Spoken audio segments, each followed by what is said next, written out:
Bwana Yesu asifiwe. Basi naomba tuendelee na mada zetu, na tutaendelea na kipengele kile cha makosa ya watumishi. Leo nilitaka niongeze kosa lingine ambalo watumishi yamkini tunalifanya. Mimi sijakamilika, lakini ninaangazia makosa ambayo watumishi wanayafanya ili tuweze kurekebisha vitu vitakavyompa Mungu utukufu. Bwana Yesu asifiwe sana. Kuna mambo mengi unapojifunza Biblia, sijui wewe kwa namna utakavyokuwa unayachukulia lakini Mungu alikuwa ana namna yake anayoitumia katika kujifunua na kujipambanua mbele za watu. Kwa mfano, ukichukua kule kwa Musa, kuna kipindi alionekana kama nyoka. Kuna kipindi alionekana kama wingu la moto na wingu la kawaida usiku na mchana. Katika wana wa Israeli, yamkini ungewauliza wana wa Israeli wangekwambia Mungu ni moto au Mungu ni wingu. Angesema katika hizo pillars ambazo, hizo nguzo, kwamba Mungu ni nguzo katika mfumo wa namna hii. Lakini namna Mungu anavyotenda kazi, kitabu kwenye Biblia imeandika, akili zangu sio akili zenu na njia yangu sio njia yenu. Tusitake kung'ang'aniza namna ya akili yetu inavyompambanua Mungu. Mungu hatuwezi kumpambanua kwa akili zetu, na Mungu hajifunui kwetu kwa namna ile ambayo sisi tunaona. Bwana Yesu asifiwe sana. Na hii nataka niseme kwamba watumishi wengi tuwe makini. Sasa hivi nimeona kuna vitu vingi sana, na wengine watasema hiki, watasema hiki, lakini ukweli ni kwamba nguvu ya Mungu ipo katika neno lake, sio katika vitu. Kwa mfano, Yesu alimponya yule mama aliyekuwa anatokwa na damu, yule mama kwa kushika pindo lake tu. Pindo tu alipolishika. Lakini kama ni msomaji mzuri na mhubiri mzuri, basi au mkufunzi mzuri, utajua kabisa kwamba yule mama aliamini kwamba nitakapofanya hiki kitu nitapona. Manake imani, uponyaji wake haukuwa katika kushika. Kule alipoenda kushika ni utimilizo wa imani aliyokuwa nayo kwamba nitakaposhika basi nitapona. Kwa hiyo Mungu akamponya, au Yesu akamponya yule mama akapona. Lakini wapo wengine ambao walipona kwa mate, yule kipofu. Yesu akafinyanga, chukua udongo, akatemea mate, akampaka, akamwambia kanawe. Wengine Yesu aliwaambia tu kwamba inuka, ingia. Akaingia, akatoka. Unakumbuka yule kipofu mwingine anasema, mimi ninachojua ni kwamba nilikuwa sioni na sasa ninaona. Hayo mengine nawaachia ninyi, lakini mimi la kwangu ni kwamba nina uwezo wa kushuhudia kwamba nilikuwa sioni na sasa ninaona. Maana yangu ni nini katika hili somo?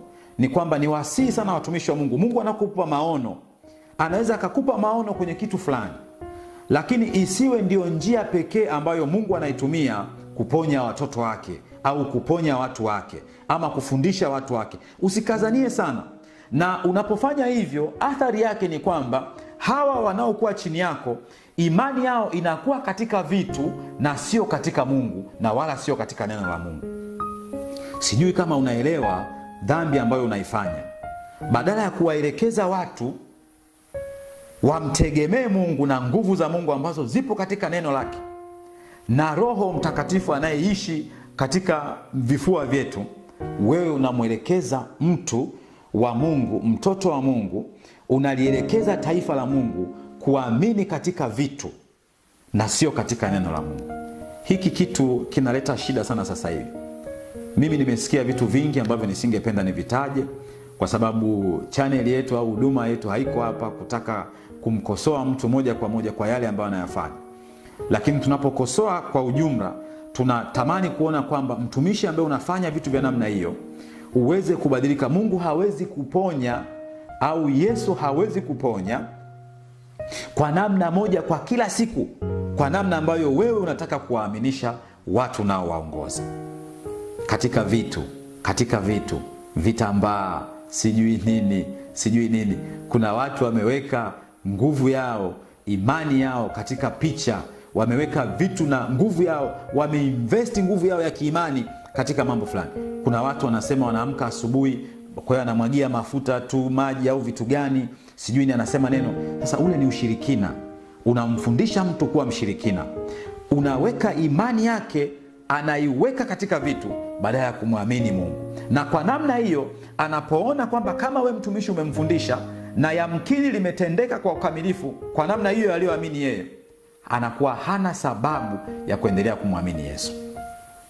Unaposoma katika Ayubu, nitaweka na huo mstari hapo, watu wengi huwa neno linasema wanajiuliza kwamba kwa nini waendelee kumwamini Mungu, kwa nini wamwamini Mungu.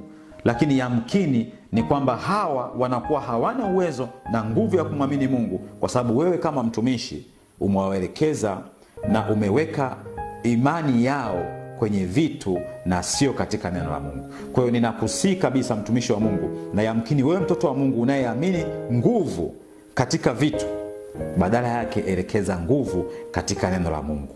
Elekeza nguvu katika msalaba wa Kristo.